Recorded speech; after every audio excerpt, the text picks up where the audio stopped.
consiste em passar conhecimentos básicos sobre a lógica aplicada à computação. Sou estudante da Universidade Federal de Alagoas, do curso de Ciência da Computação, campus UFAL, Arapiraca. Foi solicitado pelo professor Elton e será ministrado por mim, Jadson Costa.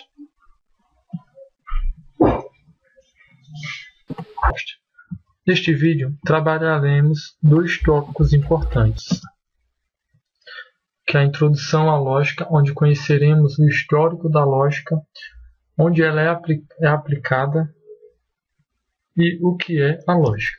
Em seguida, trabalharemos com a lógica proposicional, uma lógica já avançada e voltada para cursos de exata, ciência da computação, análise de sistemas e assim por diante.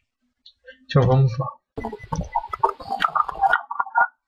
Mas o que será a lógica? Geralmente,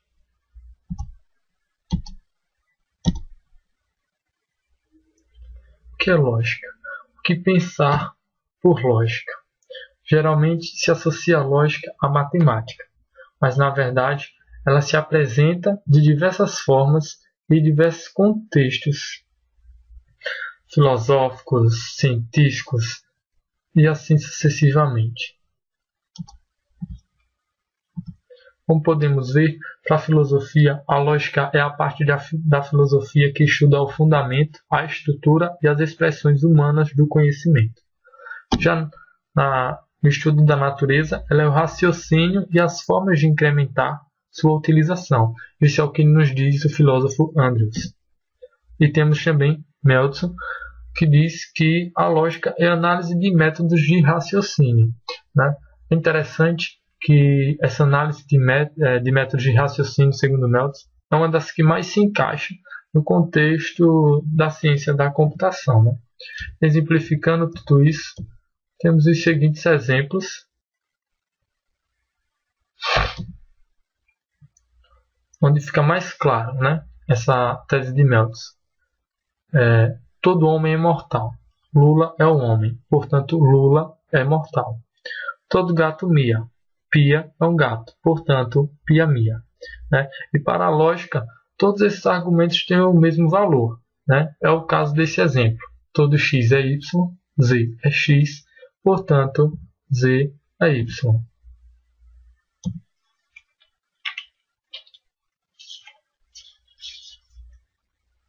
E daí vamos ao histórico da lógica, que engloba diversas culturas e tradições. Né? Aí nós vemos nesse histórico que, apesar de diversas culturas terem usado complicados sistemas de raciocínio, apenas a Índia, a Grécia e a China tiveram um desenvolvimento sustentável destes métodos. Né? E aí vem a lógica medieval, que a lógica foi uma das primeiras, né? E a lógica aristotélica, desenvolvida no período de 1200 a 1600 d.C. Mas, com o lançamento do livro A Lógica, se dá início à lógica tradicional. Né? Foi um livro também conhecido como A Arte do Pensamento, desenvolvido por Antoine Arnauld e Pierre Nicole. Mas, logo em seguida, veio a lógica moderna, tendo como René Descartes o primeiro filósofo a utilizar as técnicas algébricas como meios de exploração científica. E logo em seguida, Gottlob Frege criou um sistema de representação simbólica para representar formalmente a estrutura dos enunciados lógicos e suas relações. E logo em seguida inventou o cálculo dos predicados.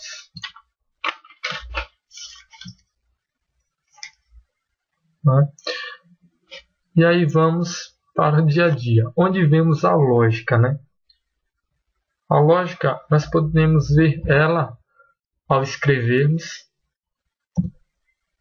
na ciência da computação e também ao falarmos. No nosso dia a dia, quando andamos, quando escrevemos, quando falamos, os nossos pensamentos, os nossos neurônios, eles começam a usar o raciocínio para saber como e quando utilizaremos, como utilizaremos cada passo, como utilizaremos a mão para escrever e assim sucessivamente. Uma parte importante que não podemos deixar de fora dessa introdução à lógica é a relação entre a lógica e a ciência da computação.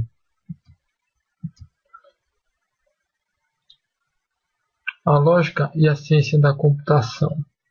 Bom, a lógica está presente desde os tempos modernos, da ciência da computação, onde ela foi introduzida na criação de sistemas para facilitar a comunicação entre o homem e a máquina. Com toda a evolução do hardware e do software, a lógica foi cada vez mais se ampliando e se envolvendo. Hoje ela é usada na criação de diversos programas de computação, desde uma porta lógica, uma North-End, e assim sucessivamente. Ela está muito relacionada à história da ciência da computação, porque é bastante fundamental para se chegar na criação de tais programas.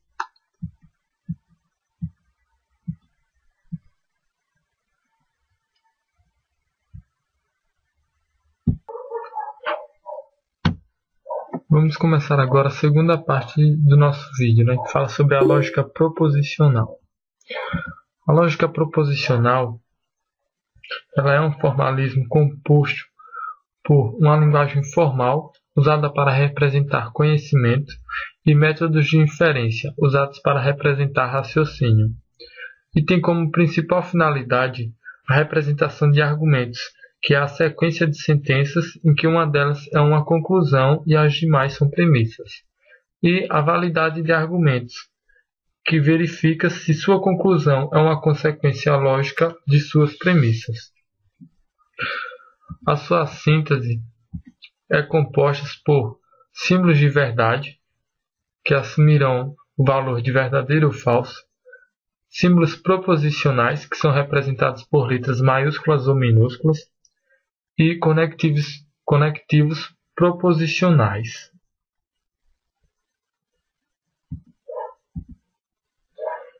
Como eu já falei, esses símbolos de verdade assumirão o valor de verdadeiro ou falso. É geralmente representado por V ou F.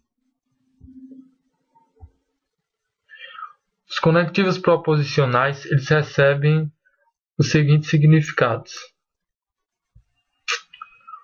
o não, o V representa o ou, o chapeuzinho representa o i, essa implicação, como a gente pode ver, é o se então ou implica, e o último símbolo em amarelo ele representa o se somente se ou a bi-implicação.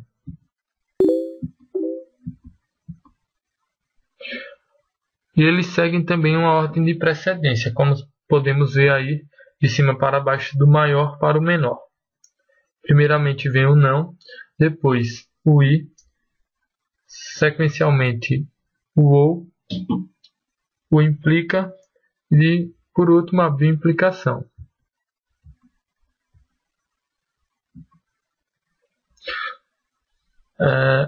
As propriedades da lógica proposicional elas se baseiam nessas três propriedades simples aqui. Temos a propriedade associativa, que é a propriedade que pode ser representada A ou B ou C, que tem o seu símbolo semelhança com A ou B ou C. A segunda propriedade que veremos é a comutativa. Essa propriedade representada da seguinte forma: A ou B, tendo como símbolo de semelhança B ou A. E a última, a distributiva, que é representada A ou B ou C, tendo símbolo de semelhança A ou B e A ou C.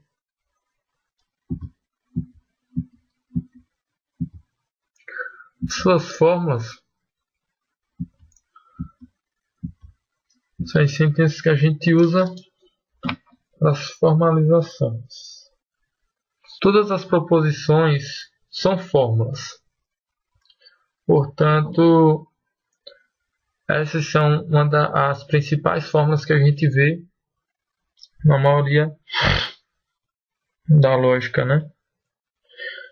Temos a fórmula da negação, representada aí pelo não há, a da conjunção, representada por A e B, a da disjunção, representada por A ou B, da implicação, representada por A implica em B, e a da bi-implicação, ou a bicondição, A bi-implicando em B.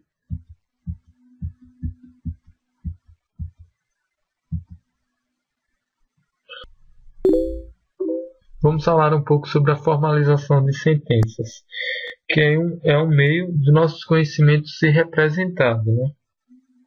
E para essa formalização, seguimos 3 passos importantes. O primeiro deles é identificar os conectivos, onde vamos identificar as palavras das sentenças que correspondem a esses conectivos lógicos.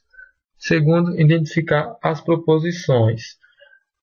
Essa é relativa à parte onde a gente identifica a sentença correspondente às proposições atômicas e associamos a cada uma delas um símbolo proposicional para ficar mais fácil a interpretação.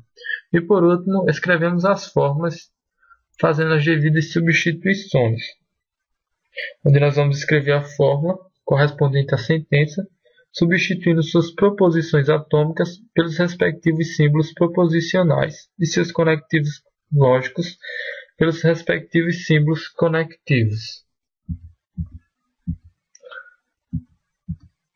Temos aí este exemplo, onde está chovendo. Se está chovendo, então a rua está molhada. Se a rua está molhada, então a rua está escorregadia. Temos o vocabulário, onde nós estamos neste momento substituindo as sentenças, né? Onde o Z representará está chovendo. O H representará a rua está molhada e o G representará a rua está escorregadia. Fazendo essa formalização, vamos criar um K que será igual a Z, onde Z implica em H, logo H implica em G. Também vamos falar também da formalização de argumentos, que é uma sequência de premissas seguindo de uma conclusão. Como podemos ver aí no exemplo, se faz sol está calor, está fazendo sol, logo está fazendo calor. Seguimos alguns passos idênticos ao de formalização de sentenças, que é a questão do vocabulário, onde vamos criar as sentenças, né? Vamos substituir. Logo o D representará a palavra sol, o B a palavra calor. E formalizando, ficará da seguinte forma: D implica em B, logo D é igual a B.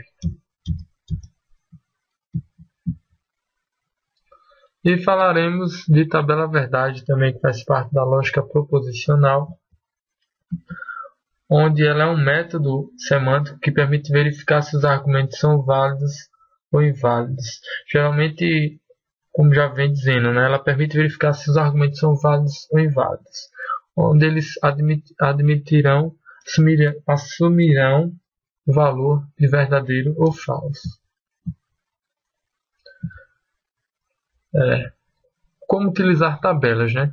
Aqui eu coloquei algumas observações básicas para essa construção dessas tabelas verdades, onde cada fórmula pode assumir 2 valores, verdadeiro ou falso.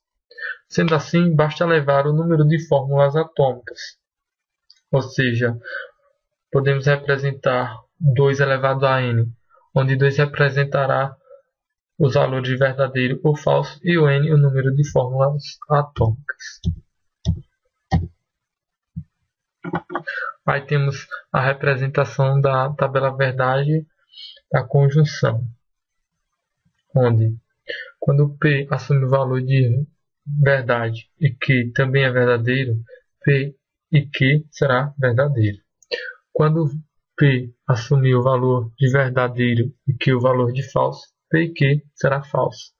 Quando F for representado pelo valor falso e Q for um valor verdadeiro, o resultado de P e Q será falso.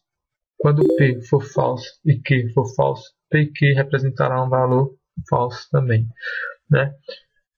Exemplificando, a conjunção será verdadeira quando P e Q forem ambas verdadeiras, falsa em qualquer outro caso.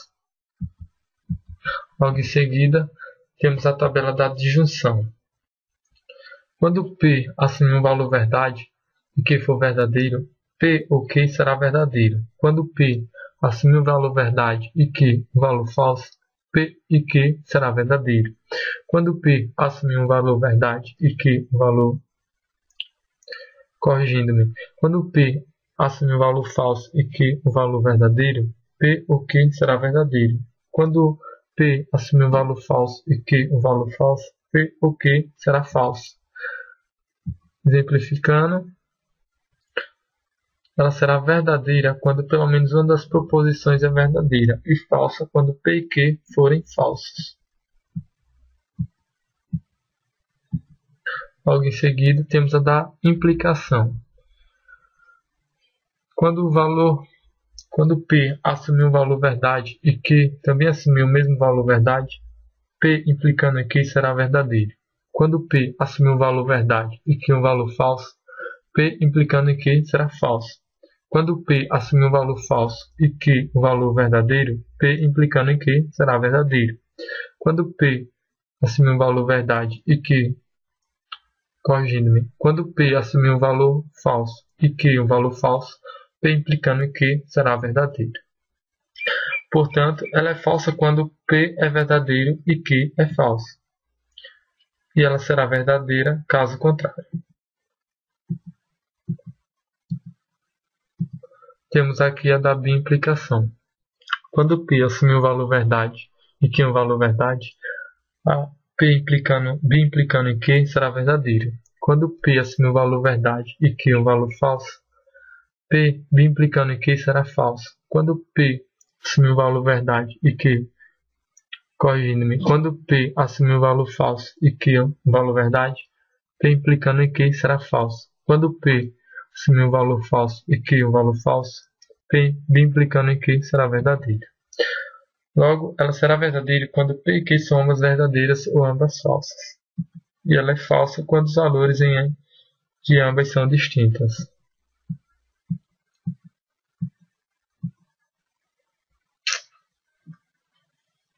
Neste último momento do vídeo, veremos a forma formal. Ou seja, diz que uma proposição está na forma formal quando ela segue os seguintes padrões. Quando a fórmula está na forma formal, somente se aparecem os conectivos da negação e ou. Exemplo, P e Q ou não Q ou R. Passando para a forma formal, vamos aprender como se trabalhar um pouco com essa forma. Geralmente, substitui-se o P implicando em Q por não P ou Q, e o P implicando em Q por não P ou Q e P ou não Q. Ela se define de duas formas, a forma normal conjuntiva e a forma normal disjuntiva. Na forma normal conjuntiva temos as seguintes condições. Contém somente os conectivos da negação, do i ou do ou. A negação não vai aparecer repetidamente e não tem alcance sobre i ou. Não há componentes do tipo P ou Q e R. Exemplos: não P ou não Q, não P ou Q e não Q ou não R. Temos também como transformar, para FNC. Vamos aprender aí um pouquinho sobre a transformação. Elimina-se os conectivos substituindo-os por P implica em Q por não P ou Q, e P implica em Q por não P ou Q e P ou não Q. Elimina-se as negações repetidas e os parênteses, precedidos de negação, utilizando as regras da dupla negação e de Morgan. Substituindo P ou Q e R e P e Q ou R por suas equivalentes respectivas, P ou Q e P ou R e P ou R e Q ou R.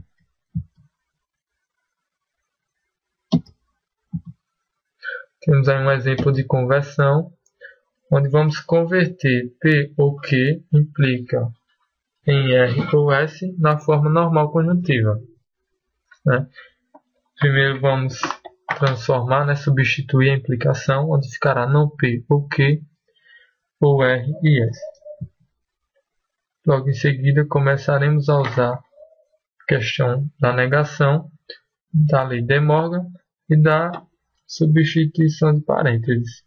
A fórmula vai ficar não P e não Q, ou R e S. Logo em seguida, ela ficará não P e não Q, ou R, e não P e não Q, ou S. E por último, vai ficar na forma normal conjuntiva, assumindo a seguinte sentença: não P ou R e não Q ou R, e não P ou S e não Q ou S. E em seguida, a forma normal disjuntiva. Ela segue algumas condições são iguais à outra, né? A única que muda é a questão que ela não há componentes do tipo P e Q ou R. Temos aí como exemplo não P ou Q, P ou não Q, ou não P e não Q e R. A forma normal disjuntiva, para transformar, ela também segue alguns parâmetros quase idênticos, por isso precisamos ter bastante atenção. Na questão de eliminar os conectivos substituindo por P implica em Q, vamos substituir por não P ou Q, e P implicando em Q por P e não Q, ou não P e não Q e R. Quando eu for eliminar, elimina-se as negações, né, repetidas e os parênteses precedidos de negação, também utilizando as regras da dupla negação e da lei de Morgan. E a questão da substituição, P e Q ou R e P ou Q ou R possuem seus equivalentes respectivos, P e Q ou P e R e P e R ou Q e R. Temos aí o exemplo de conversão, onde P implica em Q e Q implica em R, onde ficará não P ou Q e não Q ou P. Em seguida, ela ficará não P ou Q e não Q ou não P ou Q e P. E por último, não P e não Q ou Q e não Q ou não P e P ou P e P. Quero agradecer a todos, muito obrigado e aguarde os meus próximos vídeos.